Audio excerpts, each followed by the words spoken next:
Hello, guys.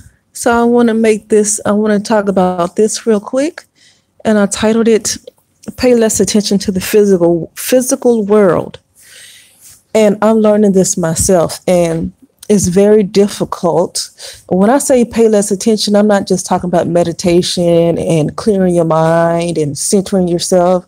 Yeah, that's part of it, but and I do say we because now I'm talking about the world, getting close to a crucial time where it's time to really start creating our realities, the realities that we want, not allowing somebody else to create it.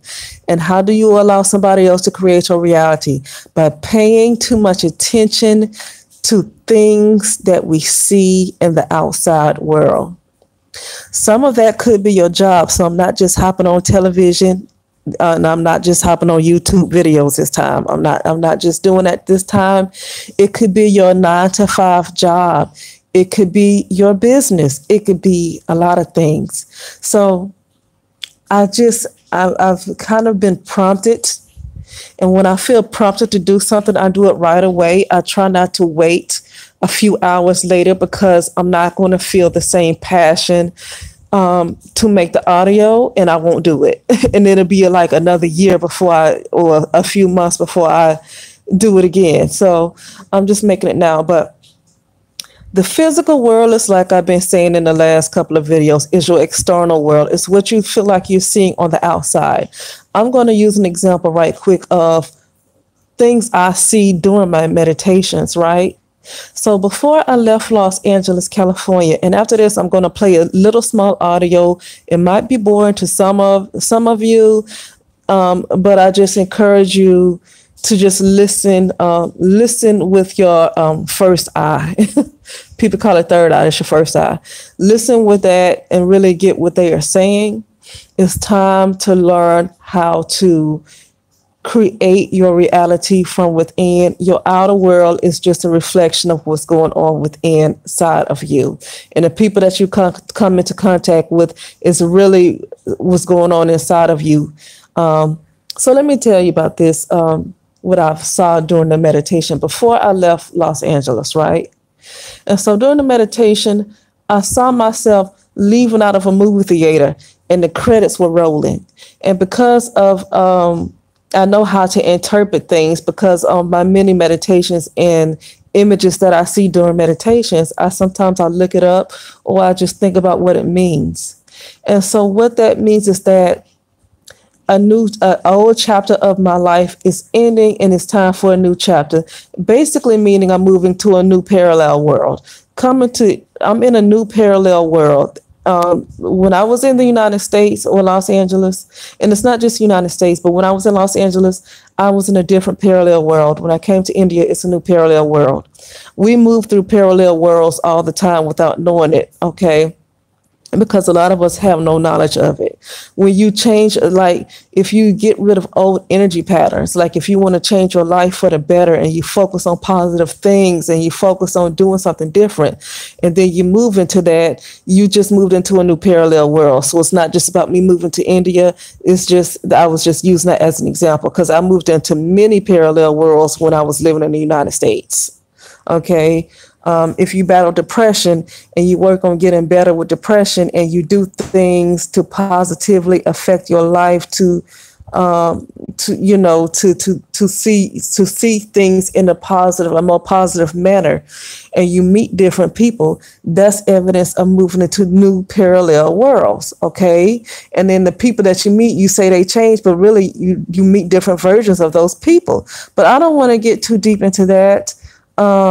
So when I saw this, when in that image, I was walking out of a movie theater and the credits was rolling, meaning that part of my life ended. And sometimes when a part of your life ends, if you don't move on, if you don't move on when you should, things happen. You never know what could happen, but that particular, I would say timeline, even though I don't like to use the word time, but because we're operating in this particular paradigm, we kind of deal with this construct of time. Sometimes when that timeline crashes, it's best to move on. And that timeline, that particular timeline of mine was crashing. Okay. And so what I'm saying is to, the things that's happening around the world, all these threats of wars, all these threats of military practices, especially with the Mexican border and this stuff going on with the threats of the internet going out with the European Union and threats of these stores that might be closing down. See, what happened is that me included, all of us have learned, we've been conditioned to kind of depend on Walmart, on Target, on gas stations, on grocery stores, on the internet. We have been conditioned to depend on these things, right? We have been conditioned to depend on it. What's going to happen is it's going to be taken away, and a lot of people are not going to know what to do. Now, I know some people say, well, I got my bug out kit, I got food to prepare, and I got all of this. Granted, that is great, and that is a great way to prepare, but what I'm saying is to get your mind to try to learn to create from within, to not focus so much on the physical world, because a lot of these people in these bug outs and all that stuff, they preparing for doomsday, but it could be also done out of fear. And there's nothing wrong with be preparing, but if it's too much focus on the external reality, then something can happen then that can mess those people up. It's eventually reckoning is going to come to them too, because there's too much dependence on a world that's not even real. The external world is not real. It's not real. It's only what's happening within us. Okay. And because so many people give their attention to what they see in media and to everything else, and to depend on certain things, then it become a real world, right? And so when the dollar collapses, when the economy collapses, when these gas stations close or raises prices sky high, whatever you choose, or when all these stores close all at once and then the internet goes down, people are going to kind of lose it, because we have all grown to depend on these things.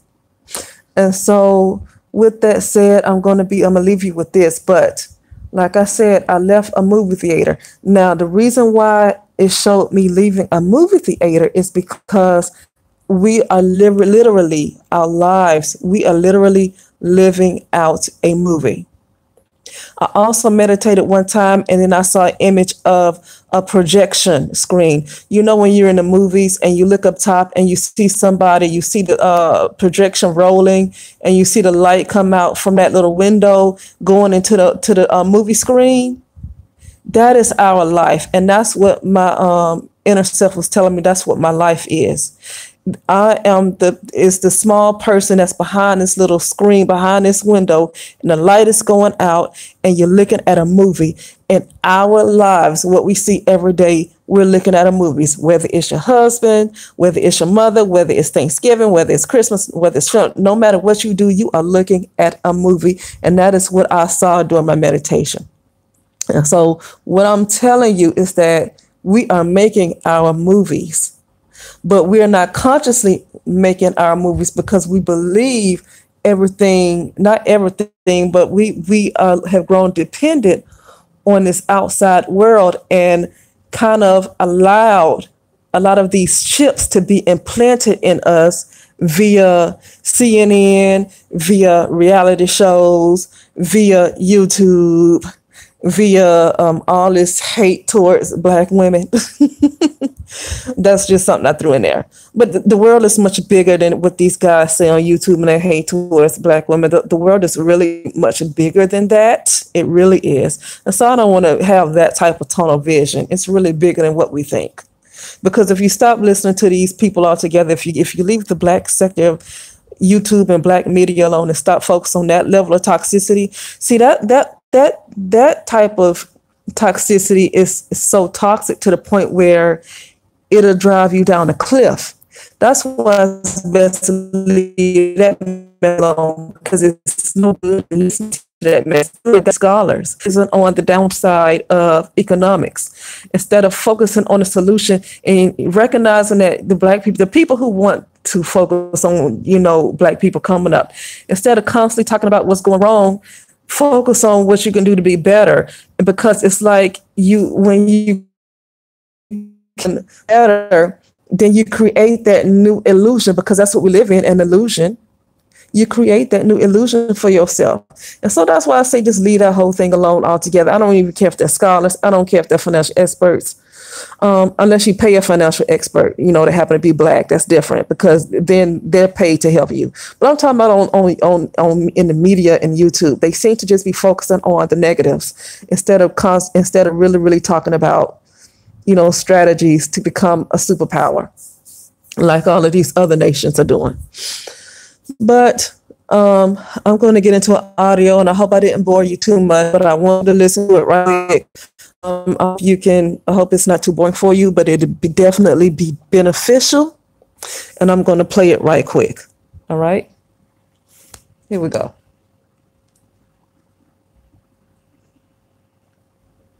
Bear with me. Act like waves that can go from one spot to another without information moves instantly across vast distances. In fact, in quantum mechanics, we discover that the entire universe is actually a series of probabilities. Prize-winning father of quantum mechanics Niels Bohr said that everything we call real is made of things that cannot be regarded as real. In quantum mechanics hasn't profoundly shocked you yet, you don't understand it well enough. When we make a change in our life, we switch through parallel realities. Most of the time people shift through different realities unconsciously. However, once we learn to be aware of this possibility and master techniques to shift consciously, our life will become what we desire it to be. Here are several steps that can help through these changes. First, imagine all possible alternate realities can and exist. The multiverse is an infinite honeycomb of possible universes. You may be aware of only one universe right now, but suppose that the others exist in some alternate dimensions and you just aren't aware of them. In some alternate reality, the Cuban Missile Crisis kicked off World War III. Or the USA is debt-free. Or there's an alternate you living in a different city. On a personal level. For every choice or event you experienced. Some you in another reality made a different experience. So there's a whole network of new realities that splintered off from that one, a network that includes all possible branches of possibilities. So in some other dimension, there are other versions of you who are living completely different lives. Now ponder that in some of those dimensions there are versions of you who are much happier, more successful, more socially supported, wealthier, etc. Second, begin to notice that there's a relationship between your reality and your vibration. Your vibration is your personal energy signature. It includes your feelings, thoughts, beliefs, and attitudes. Our vibration fluctuates a lot. On any given day, it may shift frequently. Or it may remain relatively constant. But in the background, you will tend to have a fairly stable default vibration that you keep returning to. It's how you generally operate about 80% of the time. Now that you are aware of your default vibration, you are identifying it at the given time. It might be difficult for some to identify the current vibration when they have spent a lot of time there. It's easier to notice it by contrast. Your default vibration is in, and you feel really confident for a few hours. Realize just how fearful your default vibration actually is. Another way to understand your default vibration is to spend some time to have very different default vibrations. They will draw your vibration towards them, effectively stretching your default experience, and during those times you can gain some perspective as well. Once you have some clarity about your default vibration, notice which of the accents drawn to. Suppose you notice that your default vibration has a lot of scarcity in it. When you do the contrast exercises in the previous step, you can see that you've been pessimistic, envious, and needy. But every once in a while, you have peak experiences of abundance, appreciation, and gratitude. If you could experience these peak vibes as your normal default vibe, your life would change radically for the better. You would effectively switch dimensions into one where another you is experiencing delightful levels of abundance right now. It is important to come up with a way to reload your signature vibe whenever you want. One way to trigger your desired vibration is to create a scene in your mind that evokes the desired vibration. After some practice, this only takes seconds to load the vibration.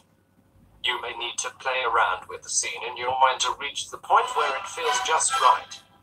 Keep tweaking your imagery till you feel it's helping you experience the desired vibration. In your imagery, be specific. Imagine you're playing the scene in a movie theater. So it's not blurry or fuzzy or riddled with options. You just click a mental play button and watch it go. Note that you are not necessarily trying to manifest a scene. You're simply creating a trigger to reload your vibration. Other ways to trigger your vibe would be to find something motivation, a song, a book, a shrine in your home that evokes the vibration when you look at the shrine. Here's the biggest and most important step. Commit to spending time in 3 to 4 weeks. The practice of loading up the new vibration will become a habit. This means that you will continue this practice automatically without having to. It's only a matter of time before your new vibration begins your auditioning its frequencies over time. With each passing week, your default vibration will become increasingly abundant. Your vibration controls which thoughts you have access to. As you shift your default vibration, your thinking will change as well. You'll begin to get new ideas that are inspired by the new vibration. Notice it's especially the ideas that are out of sync with your old vibration but which are clearly spawning from your new vibration. Take action on these ideas as much as you can. Give yourself permission to be very spontaneous during this time. Don't hesitate. Just act. You won't do this perfectly, so don't beat yourself up if you miss an opportunity. Just keep leaning into your new vibration with action. Take action again and again.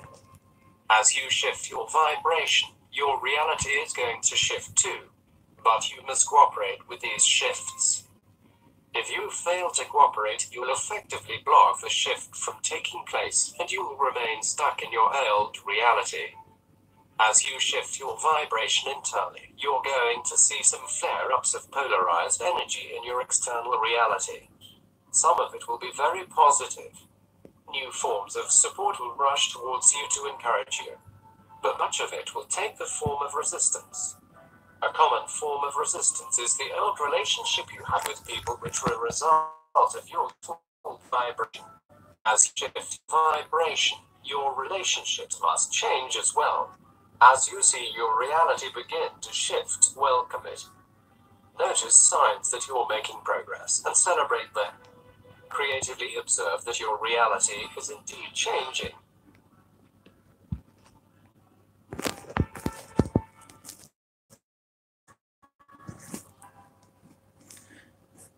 Okay, so I know that's a little difficult, and my phone was reconnecting, so I hope you guys got most of it. That could be a little difficult to listen to. Some familiar with shifting vibrations and realities, and some people might be new to it. But let's just work on practicing this. I'm doing it myself because I'm coming to the realization that everything created in the external world doesn't always it doesn't require this, especially when it's not even real. That's the biggest part I'm trying to get through. It's not even real, and it's coming from what's in us. And so basically, if it's based on what's in us and our feelings and the scenes that we concentrate on, then we can all have a new creation. Okay.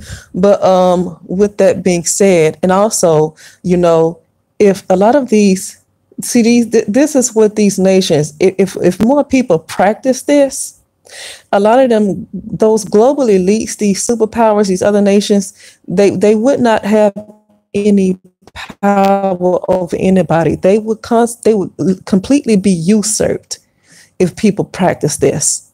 But because their attention is on so much other stuff. I don't want to go on long. I will talk to you later.